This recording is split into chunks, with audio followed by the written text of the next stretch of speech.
आता आजच्या आपल्या पॉडकास्टमध्ये मला काही रॅपिड प्रश्न विचारायचे आहेत. रॅपिड राऊंड असणार आहे ही. हे असे प्रश्न असतील ज्याची अगदी थोडक्यात उत्तरं जस्ट मी एका मागोमाग एक तुला विचारतो. केनेल क्लब ऑफ इंडिया ही संस्था काय आहे आणि ती नेमकं काय काम करते? केनल क्लब ऑफ इंडिया ही यांचा हेड ऑफिस चेन्नईमध्ये आहे. ही संस्था लायनेजेस मेंटेन करते.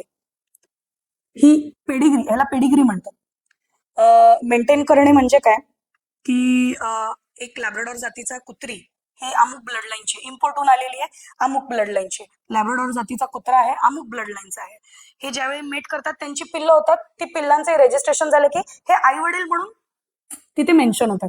असे कितीतरी वर्षांपासूनचे वंशावळी हे kennel club of India maintain करते. आणि यांचे इंडियामध्ये 80+ क्लब्स आहेत.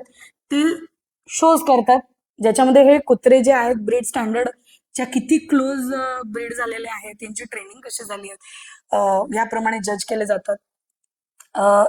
केनल क्लब ऑफ इंडियाचे लायसन्स जज सुद्धा आहेत. तर यांचं हे बेसिक वर्कलाईन आहे. डॉग रजिस्ट्रेशनची प्रोसेस काय असते आणि ती का गरजेची आहे? डॉग रजिस्ट्रेशन म्हणजे आपण 2 प्रकारचे रजिस्ट्रेशन केनल क्लब ऑफ इंडियामध्ये आहे. एक तुम्ही लिटर रजिस्ट्रेशन करू शकता, म्हणजे ब्रीडरकडे पिल्लं झालेली आहेत तर ते पिल्लं तो रजिस्टर करतोय. पण हे पिल्लं रजिस्टर होण्यासाठी त्याच्याकडची जी मादी आहे ती पण kennel club of India registered असणं गरजेचं आहे. ती मादी ज्या कुत्र्याला मेट केली गेली आहे ते जो मेल डॉग आहे तोही kennel club of India registered पाहिजे. तर ह्यांचं जे लिटर आहे हा केसीआय रजिस्टर करतो. दुसरं म्हणजे डॉग रजिस्ट्रेशन. अननोन पेडिग्रीची, अननोन पेरेंटेज आपण ज्याला म्हणतो, अननोन पेरेंटेजचे प्युअरब्रेड डॉग्स हे तुम्ही केनल क्लब ऑफ इंडिया मध्ये रजिस्टर करू शकता. जे 80+ क्लब्स आहेत भारतामध्ये हे कॅम्प घेतात, वेगवेगळ्या ठिकाणी कॅम्प घेतात जशी रिक्वायरमेंट येते. आणि त्याच्यामध्ये kennel club of India licence जे जज असतात हे येऊन डॉग सर्टिफाय करतात. त्यावेळेला तुमचा जो डॉग असतो तो फर्स्ट इन लाईन म्हणून रजिस्टर होतो. तर ही एक प्रक्रिया होणं शक्य आहे. डॉग शो मध्ये नेमकं काय होत असतं? डॉग शो हा प्रत्येक क्लबचा एक आपण म्हणू अॅन्युअल स्पोर्ट आहे, डॉग स्पोर्ट आहे. ह्याच्यामध्ये दिग्गज जज असतात.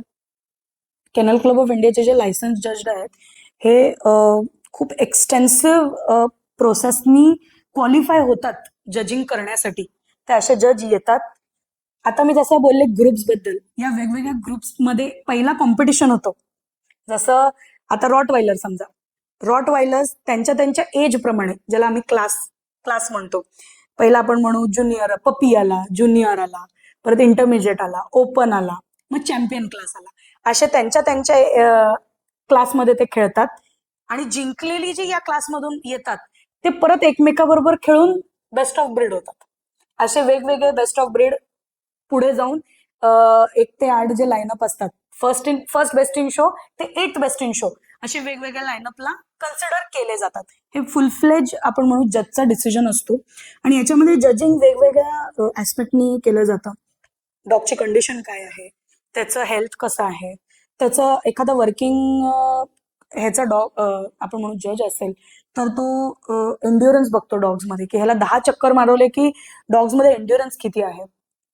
काही जजेस असतात ते डॉग आणि हँडलरचा कोऑर्डिनेशन कसं आहे, किती आपण म्हणू काम केले डॉगवर हँडलरनी, याप्रमाणे जज केलं. असे न्यूमरस फॅक्टर्स आहे ज्याच्यावर एका डॉगचं जजिंग होतं आणि त्याला पुढे जाऊन पारितोषिक मिळतं. डॉग हॉस्टेल ही काय कन्सेप्ट आहे?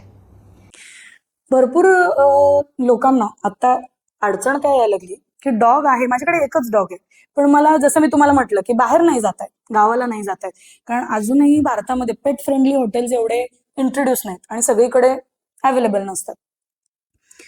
तर अशा वेळेला डॉग हॉस्टेलमध्ये तुम्ही तो डॉग देऊ शकता. काय 4-5 दिवसाचे असतील ते रेंट घेतात.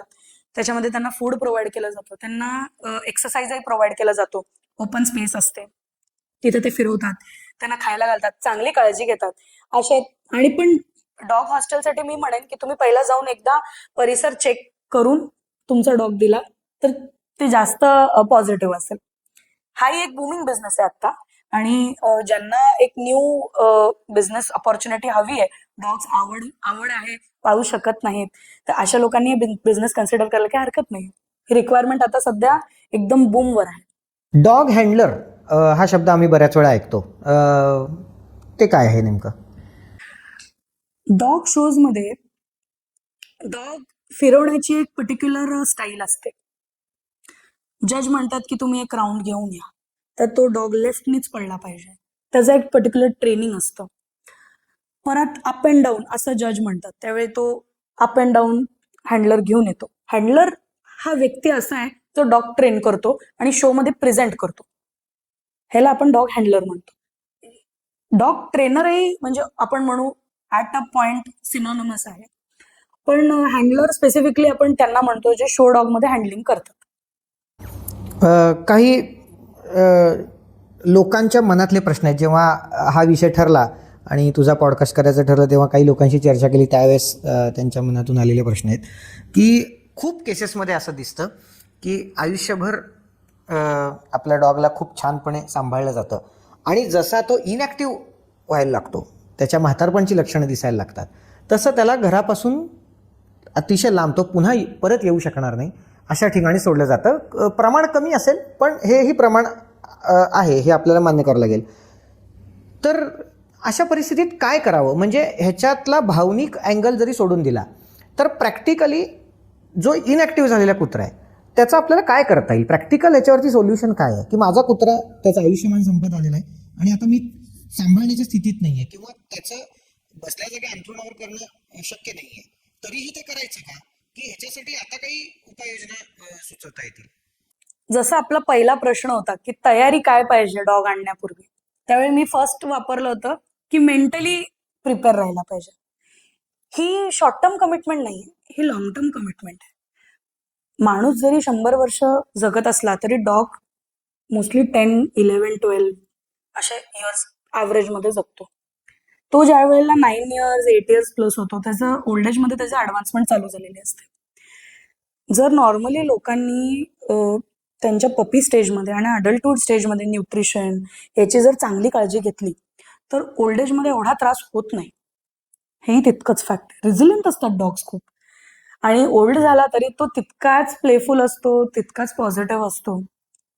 पण इनॅक्टिव्ह किंवा आपण म्हणू आजाराने ग्रस्त, हे त्याचं जे अडल्टहूड आणि पपीमध्ये त्याचं जे ओव्हरऑल केअरटेकिंग झालेलं आहे हे ओल्ड एजमध्ये रिफ्लेक्ट होतं.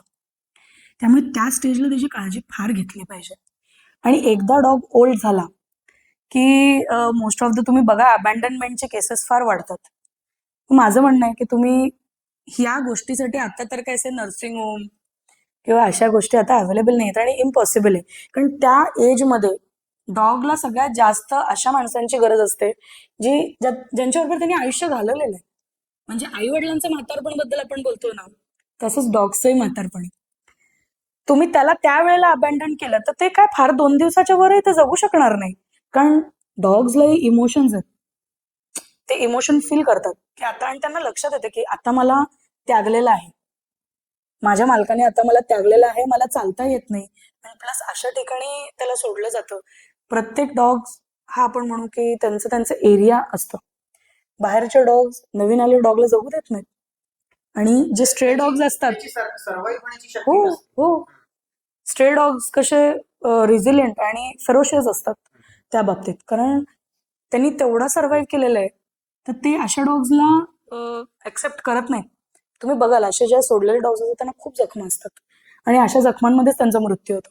मी म्हणेन की तुम्ही डॉग घ्यायचा असेल तर तुम्ही लॉंग टर्म कमिटमेंट करा, की तुम्हाला आत्ता आहे, तुम्ही याच्या अंतापर्यंत त्याचा सांभाळ करू शकणार तरच घ्या. दुसरं, भरपूर लोकांचं असं दिसतं की ते बाहेरच्या देशात सेटल होतात, त्यावेळेला ते सहज ऍड टाकतात की मी बाहेरच्या देशी चाललोय, तर हे कुत्रं मी घेऊन जाऊ शकत नाही तर मी अडॉप्शनला देतोय. त्यावेळेला अडॉप्शनला कुणाला देतोय हेही ते बघत नाहीत फारसं. आता फॅसिलिटी इतकी आलेली आहे की तुम्ही एअरनी डॉग घेऊन जाऊ शकता. कॉस्ट आहे, पण आता बाहेरच्या देशात सेटल होणारा माणूस एवढं तर अफोर्ड करूच शकतो. तर माझं म्हणणं आहे की ते तुम्ही घेऊन जावा, त्याची चेकिंग करून आणि सगळं करून. आणि लॉंग टर्म कमिटमेंट आहे, हे काही शॉर्ट टर्म हॅपीनेसचा नाहीये. अशा माणसांसाठी ज्यांना लॉंग टर्म कमिटमेंट पॉसिबल नाहीये, मी म्हणेन की तुम्ही मग जी अशी माणसं आहेत ज्यांच्याकडे डॉग्स आहेत त्यांच्याबरोबर खेळा. तुम्ही त्यांच्याबरोबर हॅपीनेस, एक अटॅचमेंट असते आणि रिस्पॉन्सिबिलिटी नसते, ते घ्या. आणि ज्यावेळेला तुमची तयारी होईल लॉंग कमिटमेंटची त्यावेळेला तुम्ही पपी आणा. ह्याच्यात असा कुठला आपण म्हणू सुवर्ण मध्य असा रस्ता नाहीये. आणि तो इनह्युमन असेल, जरी आपण म्हटलं तरी तो इनह्युमन असेल. आणि एखादी उपयोगाची वस्तू निरुपयोगी झाल्यानंतर टाकून देण्यासारखेच ती स्थिती असेल आणि ते अजिबातच चांगलं वाटणार नाही. आणि त्याच्या एकदम आपण म्हणू विकेस्ट स्थिती असते ती. त्या ह्याच्यामध्ये तुम्ही जर त्यागलं तर त्याचे काय आपण म्हणू ना आफ्टर इफेक्ट्स काय खूप चांगले होतील असं नाहीये. आणि हे अशा गोष्टी मी सांगू का, leave a mark on your soul.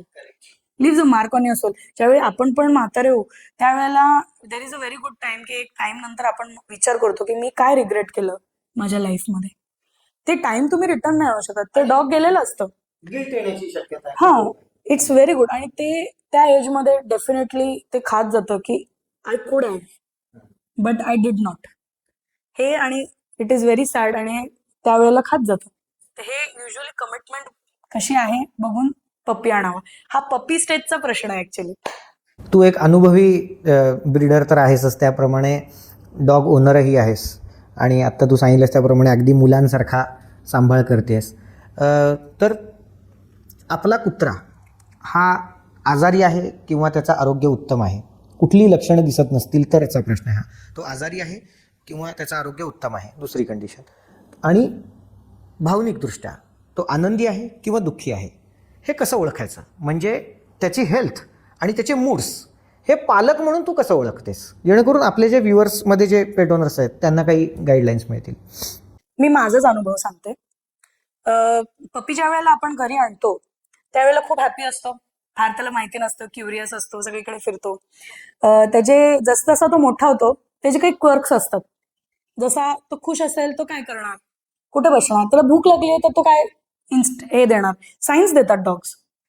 त्याला शिशू आली की तुम्ही बाहेर जायचा दरवाजा आहे, तो दरवाजाकडे असा स्क्रॅच करतो किंवा दरवाजाकडे जाऊन बघून राहतो, तुमच्याशी व्हर्बली कम्युनिकेट करायचा प्रयत्न करतो. अशी काही क्यूज डॉग्स देतात.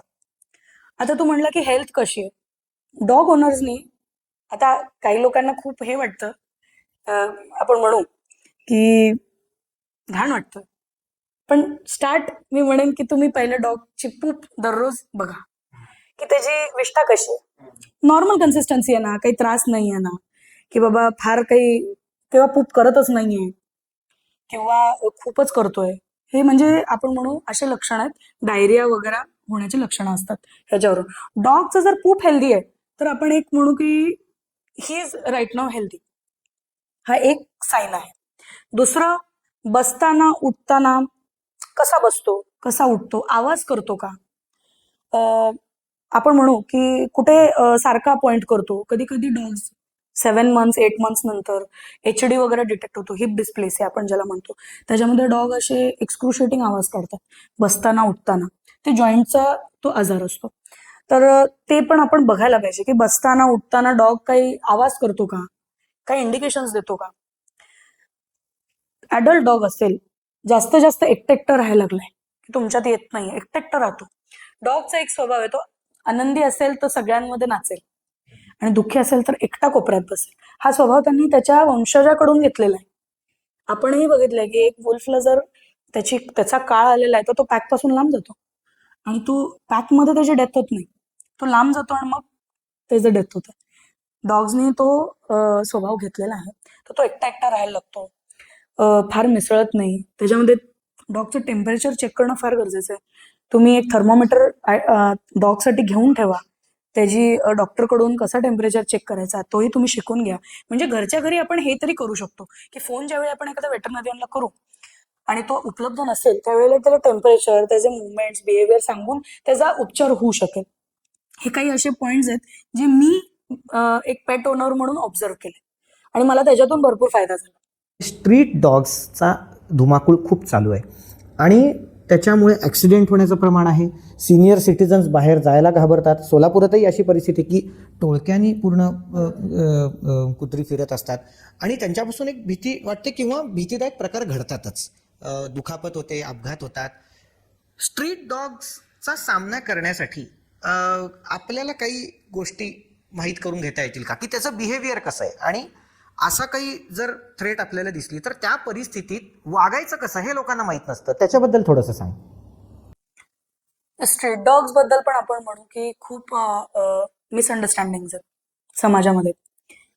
स्ट्रीट डॉग हा न्यूट्रिशननी एकदम आपण म्हणू खालच्या पातळीवर असतो. त्याला जे मिळतं समाजात ते तो खाऊन जगतो. अर्ध्या वेळेला उपाशी असतो. Hunger drive a man mad. Why it will not drive a dog mad.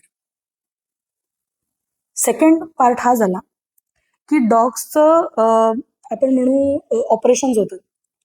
मुलं बनवायचं operation is not able to produce kids. Male डॉग्सचं ही जी स्कीम आहे ही खूप म्हणजे अगदी मी म्हणेन आता डेकेड होईल तेव्हापासून ही चालू आहे की मेल डॉग्सला स्ट्रीट डॉग्सला घ्यायचं. सरकारची स्कीम आहे आणि त्यांचं ऑपरेशन करायचं. आपण ज्याला नसबंदी म्हणतो, नसबंदी करायचं आणि त्याला त्याच्या जिथून आणलंय तिथं त्याला सोडलं पाहिजे. त्याचा एरिया आपण चेंज नाही करू शकत लॉफुली. ही जर स्कीम नीट राबवली गेली असती तर आतापर्यंत हा प्रॉब्लेम दिसला नसता. 10 वर्ष इज अ लॉंग पिरियड. ह्याच्यामध्ये एक अख्खं सेक्शन संपतं. If a dog is not able to reproduce म्हणजे नवीन पपीज नाहीयेत आणि आजही डॉगची संख्या जास्त आहे म्हणजे ही जी स्कीम आहे गव्हर्नमेंटची ही नीट चालत नाहीये. हे एक लक्षात घेतलं पाहिजे. ज्या पब्लिकला हा त्रास होतोय मी म्हणेन ह्यांनी प्रशासनकडे एक रिक्वेस्ट करावी की ही जी स्कीम आहे याबद्दल तुम्ही थोडंसं ऍक्सेलरेट करा जेणेकरून आत्ताची जी डॉग्सची संख्या आहे ही एवढीच मेंटेन राहील आणि ही वाढणार नाही. डॉग्सला मारून टाकणे, त्यांना विष घालणे किंवा त्यांना काठीने मारणे, त्यांना हडतूड करणे हा परमनंट ऑप्शन असूच शकत.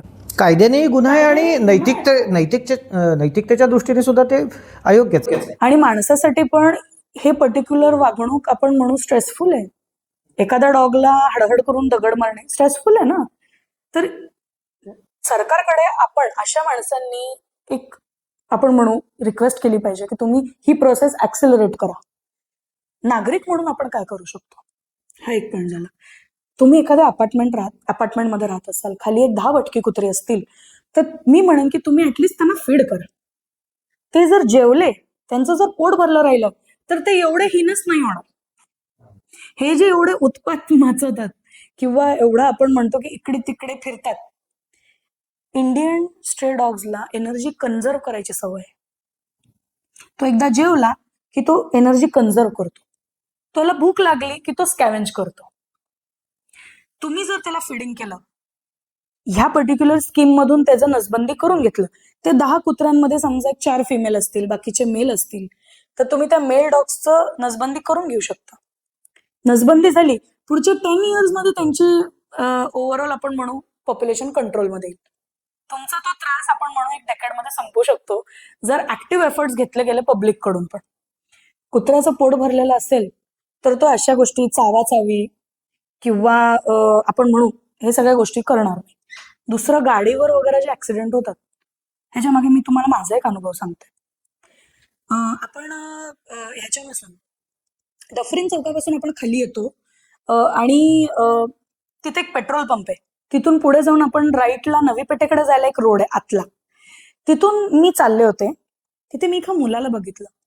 चांगलं आउटफिट म्हणजे स्कूलचं युनिफॉर्म होतं, वेल रेप्युटेड स्कूलचं युनिफॉर्म होतं.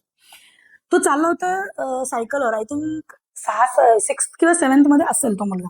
त्याच्या बाजूने एक स्ट्रीट डॉग चालू होतं, पळत होतं. त्यांनी त्याच्या बाजूबाजूला ज्यावेळी त्यांनी सायकल घेतली तेव्हा मी गाडी स्लो केली. मला लक्षात आलं की हा आता काहीतरी खोडी करणार हा मुलगा. मग ते स्ट्रीट डॉग जसं त्या स्ट्रीट डॉगला काही माहिती नव्हतं की हा त्याच्या बाजूबाजूने चाललाय. तो त्याच्या मस्तीत चालला होता. हा मुलाने त्याच्या हातामधून एक काहीतरी दोरीसारखं निघालं, काढलं आणि त्याच्या खाली काहीतरी बांधलेलं होतं. आणि जेव्हा तो त्याच्या जवळ गेला तो असा गोल फिरवून त्याने सटका मारला त्याला. तो घाबरून पळून गेला डॉग. हा मुलगा खोडा करणारा मुलगा. मग मी पुढे गेले, त्या मुलाला थांबवलं. अरे म्हणलं तू असं का करतोस? तो म्हणलं मी एकटा नाही करत, माझे सगळे मित्र करतात म्हणून मी करतो. आणि हे काय दाखव बरं जरा. मांजा होता तो. मांजाला त्याने एक असं काहीतरी बांधलं होतं, रबर सारखं काहीतरी बांधलं होतं आणि ते त्याचं वेपन होतं कुत्र्याला मारण्याचं. आता आपण ब्लेम करतो की स्ट्रीट डॉग चावतो, स्ट्रीट डॉग गाड्यांच्या मागे पळतो, पण डॉग्स कशी असोसिएट करतात मेमरीशी याबद्दल आपण माहिती करून घेतली नाही.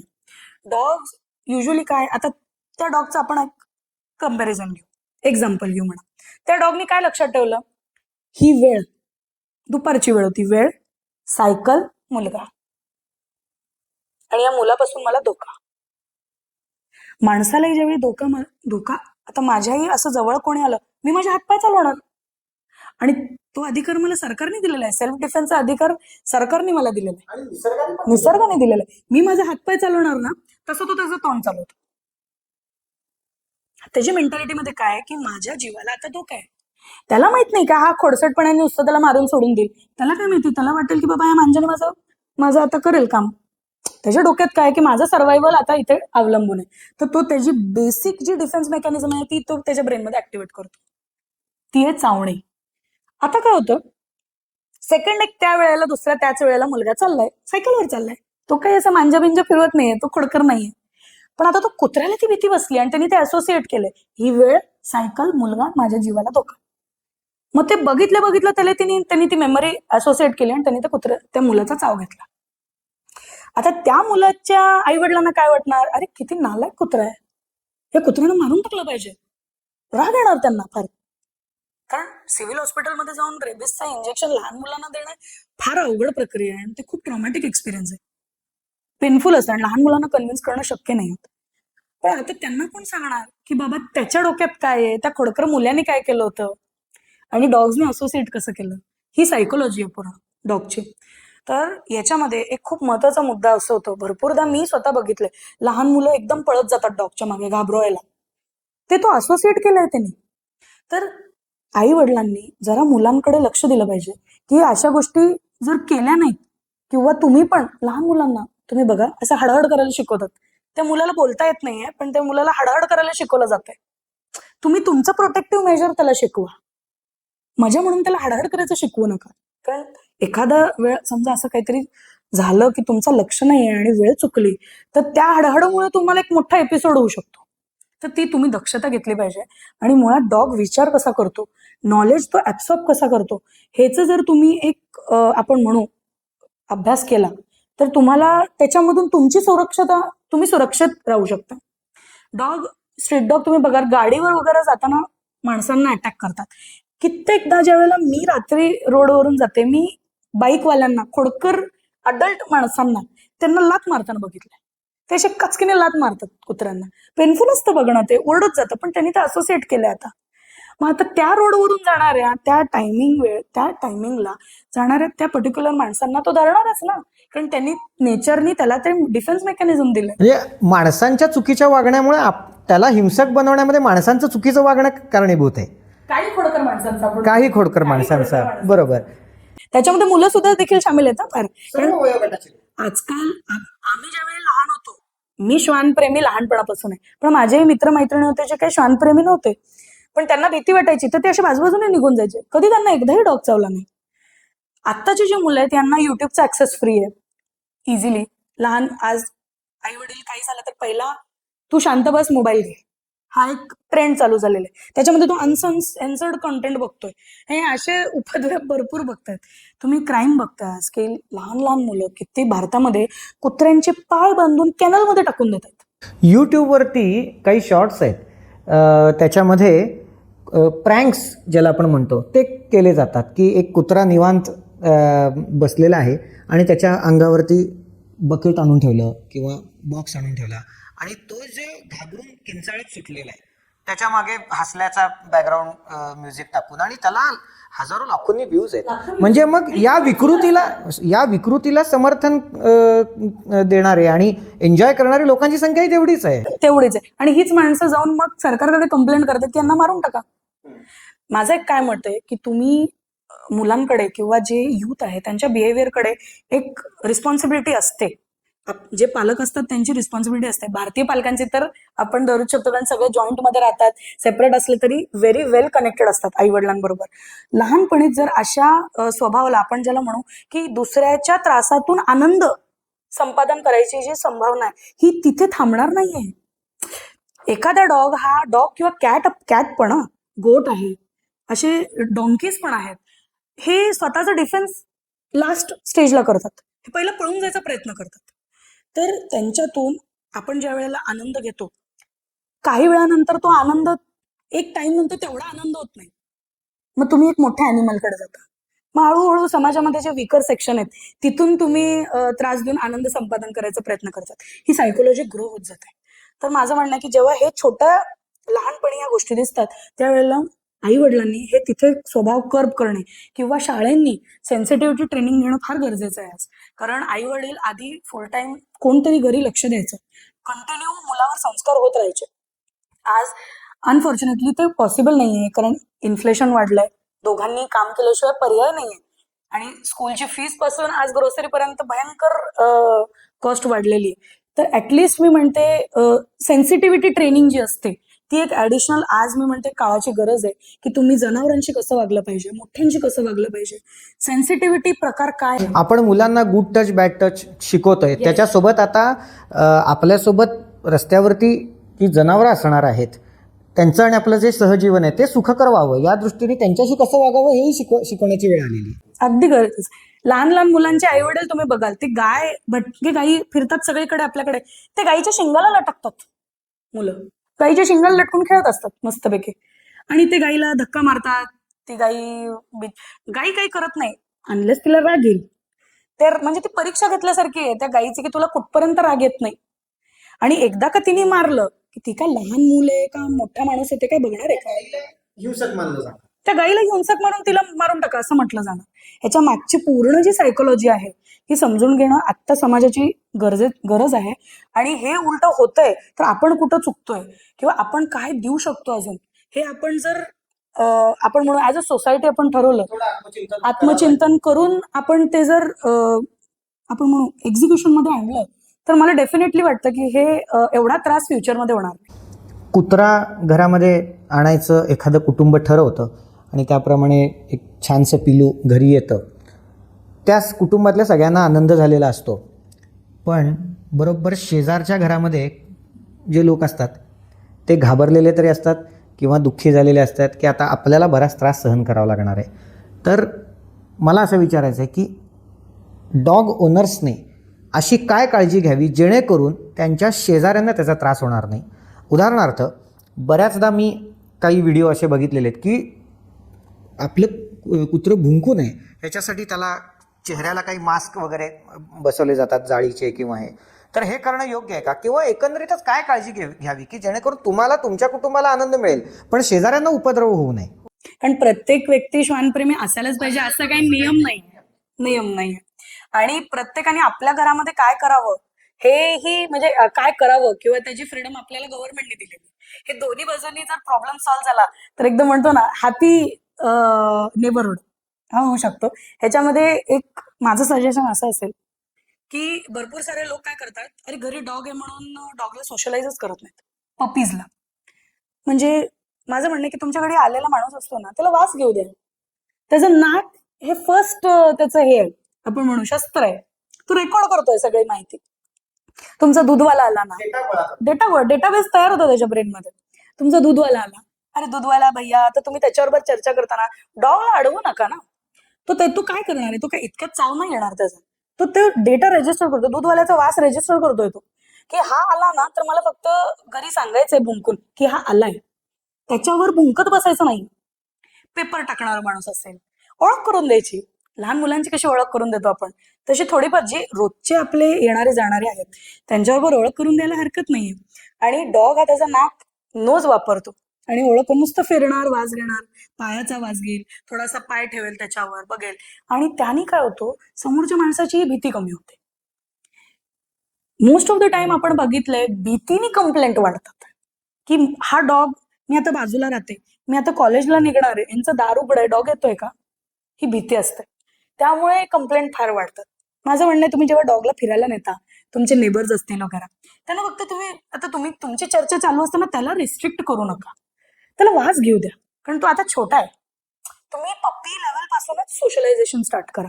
त्यामुळे तो अननेसेसरी भुंकणार नाही, अननेसेसरी गुरगुर करणार नाही.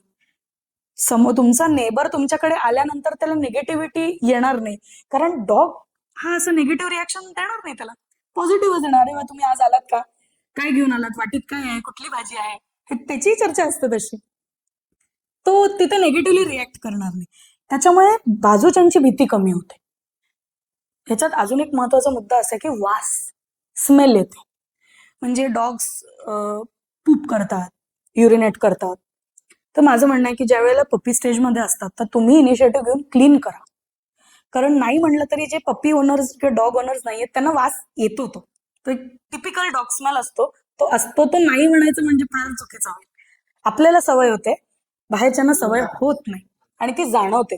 तर तुम्ही जर त्यांच्या ह्याच्यामध्ये असेल तर तुम्ही स्वच्छ करा आणि तुमचंही जे घर आहे तुम्हाला जर तुम्ही एकदा क्लीन करत असाल तर डेफिनेटली तुम्हाला सकाळी आणि संध्याकाळी ते क्लिनिंग करावंच लागणार आहे.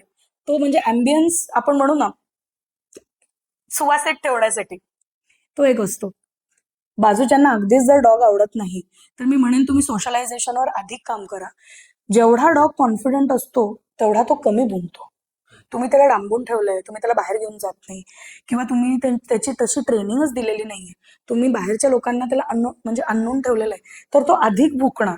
त्याचा त्रास तुम्हालाही होणार आणि आजूबाजूच्याही लोकांनाही होणार. ह्या दोन गोष्टीची फार कंप्लेंट येते, एकतर अनहायजीन आणि दुसरा आवाज. ह्याच्या व्यतिरिक्त मला नाही वाटत की कुठली इतर कंप्लेंट असते. पेट पेरेंट्सनी एक आहे सोशलाइज करणे, दुसरं आहे की क्लिनलीनेस ठेवणे. थोडा आपण डॉग आणलाय त्यामुळे आपल्याला थोडा पुढाकार घेऊन केलाच पाहिजे आणि तेवढं बाजूच्यांबरोबर पण थोडा गोड रिलेशन मेंटेन केलाच पाहिजे. जरी तो घाबरत असला तरी तुम्ही तुमचा डॉग थोडाफार त्याला इंट्रोडक्शन तुमच्या डॉगला दिला पाहिजे, कारण तो त्याचा वास लक्षात ठेवतोय आणि डॉग्सला एक किती आपण म्हणू एखाद्या किलोमीटर पर्यंतचा वास त्याच्यामध्ये तेवढी क्षमता आहे, नोज मध्ये तेवढे रिसेप्टर्स आहेत त्याच्या. तर तुम्ही असं बाजूला थांबून जरी त्याच्याबरोबर चर्चा करताय तर त्याचा वास रेकॉर्ड करतोय तो आणि याला नाही भुंकायचं. माझा मालक याच्याबरोबर गोडीने बोलतो. मोस्ट ऑफ द टाइम आहे ना चर्चेच्या टोनवरून डॉग ठरवतो की त्याला काय करायचंय. हे त्याच्यामध्ये तो नॉलेज प्रोसेसिंग कपॅसिटी आहे. तर हे काही गोष्टीचे छोट्या छोट्या ट्रिक्स अँड टिप्स असतात. घरचा खालचा वॉचमॅन असेल त्याची ओळख करून द्यायची, त्याला म्हणायचं अरे तू थोडंसं फिरून आणतोस का, थोडं एक लक्षात येतं, टच करतो तू त्याला. मग डॉगला लक्षात येतं की घाबरायचं नाही, माझ्या मालकाच्या उपस्थितीमध्ये मला कोणी टच करतंय तर आय शुड नॉट पॅनिक. हे तुम्ही त्याला सबकॉन्शियसली ट्रेन करताय.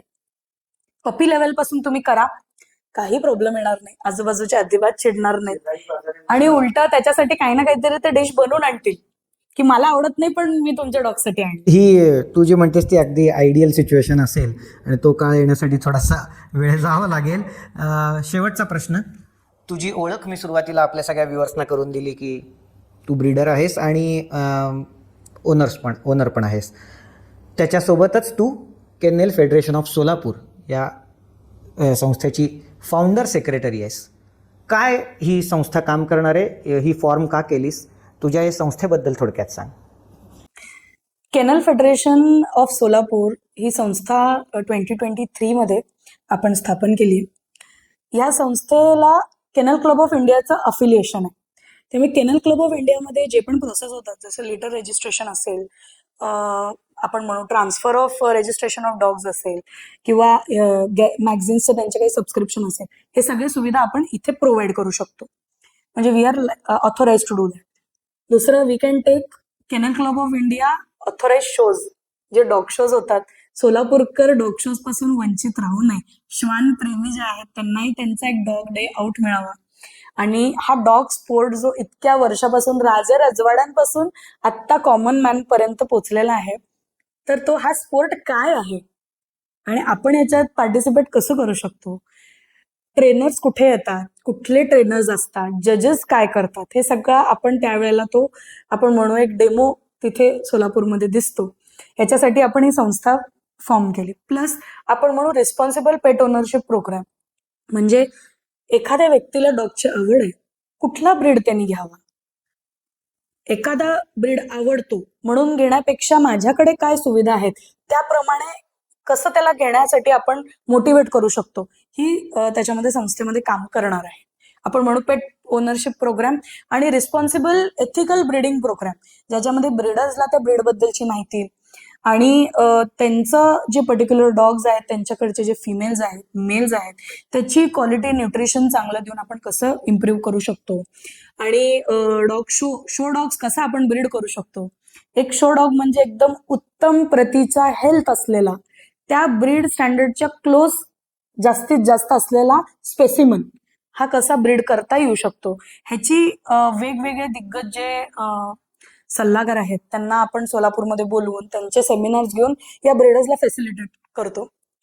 म्हणजे अशा काही प्रोग्राम्स ज्याच्याने आपण म्हणू क्वालिटी ऑफ डॉग्स इम्प्रूव्ह होतील, पेट ओनर्सला जरा माहिती मिळेल, ह्याचा प्रयत्न करण्यासाठी ही संस्था एकदम सज्ज आहे. थोडक्यात डॉग वेलफेअर संदर्भात तुझी संस्था काम करणार आहे. तर याच नोटवरती आजच्या गप्पा आपण थांबवूया. खरं तर बोलण्यासारखं आणखी काही आहे, पण शेवटी वेळेची मर्यादा आहे.